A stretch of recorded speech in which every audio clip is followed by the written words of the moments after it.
Good morning, good afternoon, good evening, wherever you are, whenever you are. Hello, thank you for watching my videos. It's Mike. It's April 15th, 2009, and I'm in Canada, eh?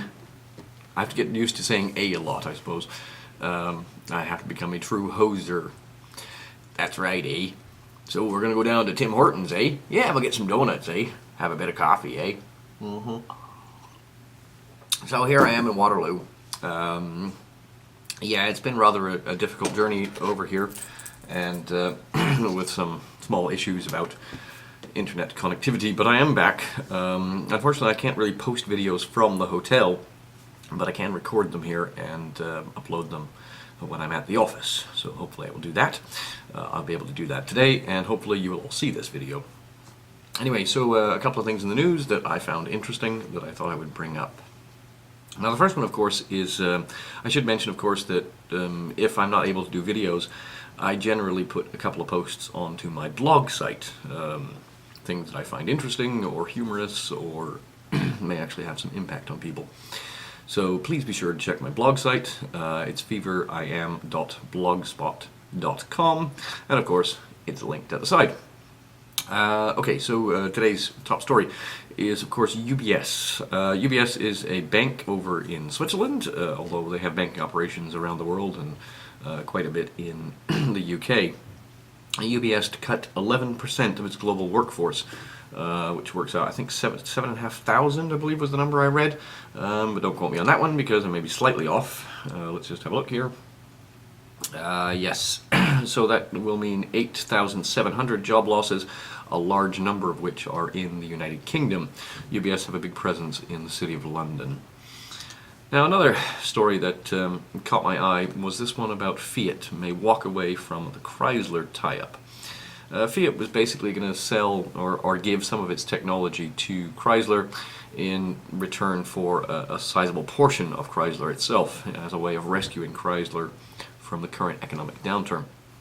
The problem, however, would appear that the Canadian Auto Workers Union is not agreeing to some of the changes that Chrysler requires for this particular deal to go through. So Fiat is basically threatening to walk away from the deal, which may mean, of course, that Chrysler is therefore much closer to bankruptcy should this occur. Now, in the UK, one of the big issues over in Europe, and particularly in the UK, is this lack of credit insurance.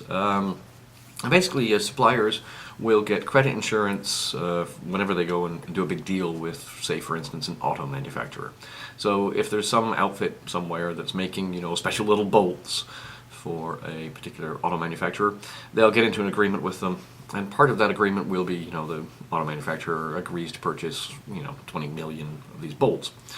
If for whatever reason the auto manufacturer is not able to buy these little bolts, then the supplier can go and claim on his insurance, credit insurance. And what's happened, as I mentioned much earlier in the year, is that it's becoming much more difficult for small businesses to get this credit insurance. The market's basically seized up. So the UK government is proposing to add special insurance plan to the upcoming budget. So this was unveiled in today's Financial Times. A state guarantee scheme to underpin vital supply chain insurance is set to be announced by Alistair Darling, Chancellor, in next week's budget, according to government insiders. Basically, the businesses, these small manufacturing companies and supply chain companies throughout the UK have been pleading with Lord Mandelson to do something about this credit insurance thing. So I guess this is the best the government can do in the UK, and I'm not terribly impressed that it's actually going to work. From the Telegraph today, UK airport traffic tumbles as recession hits. Now, of course, I've been traveling quite a bit. The flight over here to Canada was quite packed, but I'm guessing that's because it was on Easter weekend. Most of the other flights that I've taken in the last month or so have been between, 30 and 40% full. Most of the plane has been empty. And in fact, the flights to Paris, there was pretty much nobody on the plane except for me and maybe 30 other people on a plane designed to hold 250 people. I mean, this is just nuts. I don't know how BA is still surviving. But of course, BAA, the British Airport Authority, the owner of Heathrow and Gatwick, saw passenger traffic fell for the 12th straight month in a row as recession hits demand for business and holiday travel. Basically, they're saying they're seeing a 17.7% drop in traffic at Gatwick. Across BAA's 7 airports, they've seen a 11.3% drop in traffic from a year ago. Now, Heathrow hasn't been hit quite so bad. It's only been down 7.5%, but BAA is owned by a Spanish company, a construction company. And the competition regulator has basically told BAA to sell one of their London airports. So they must sell Stansted, which is not a terribly important airport in London.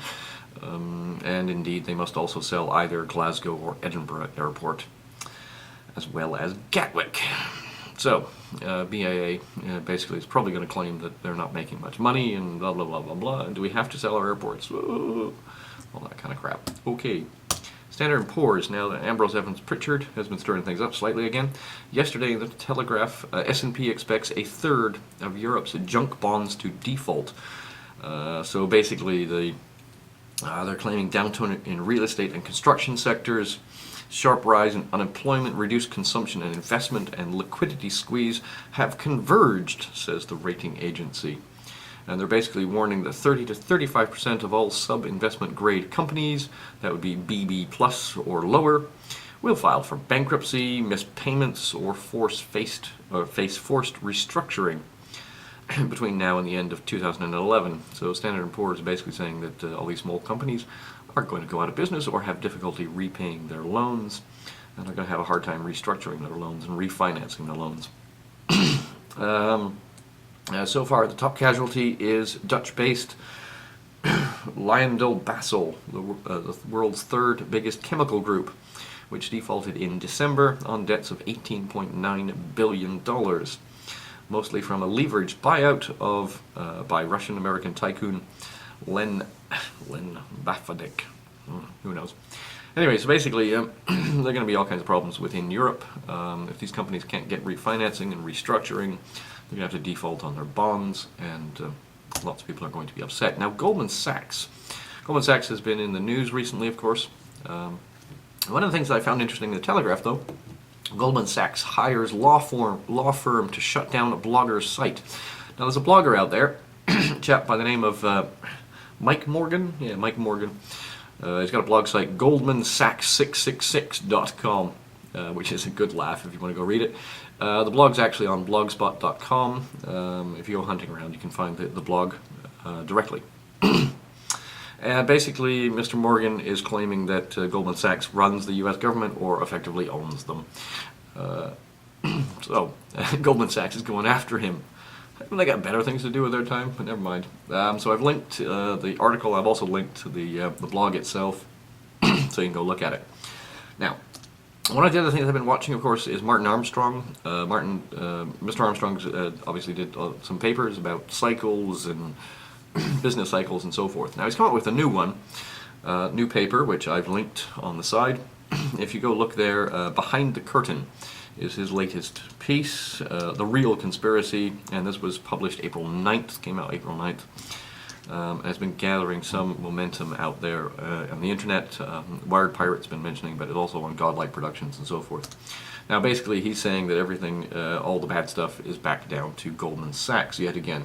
So Goldman Sachs is probably going to have a go at Scribed, but may indeed also go for the poster of this particular piece. But anyway, so Mr. Armstrong is doing things still.